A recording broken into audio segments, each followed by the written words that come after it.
Community groups likely to take on some of the state government's dilapidated public housing stock are worried there'll be no money for renovations.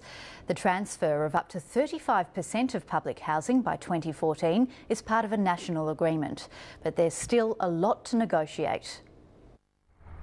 Where once public housing offered a low-cost option to people on their way to home ownership, since the 1980s it's become more focused on those most in need. Tasmania is burdened with a $220 million housing debt to the federal government, which devours 3/4 of its housing funding.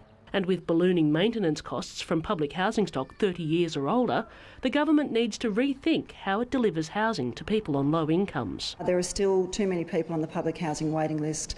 There is still not enough supply of new houses going into the system, so we can't lock into doing things the way they've always been done. Within the next 3 years, about 4,000 homes owned by the state will be transferred to non-government organisations as part of the National Affordable Housing Agreement. But a forum in Hobart heard the NGOs fear they'll be handed rundown houses without the means to upgrade them. And it's very difficult to make a profit from people that are living below the poverty line. It's almost impossible.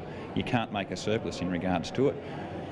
I don't know how they expect community housing associations to do it without the assistance of the government. And we have currently about a $80 million debt in just maintenance backlog, so that would need to be cleared first. The groups are also concerned if they only get management of the properties and not ownership, then they'll have no equity to borrow money to improve the properties or buy more stock.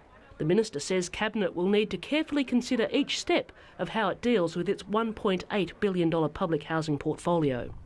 Catherine Grant, ABC News.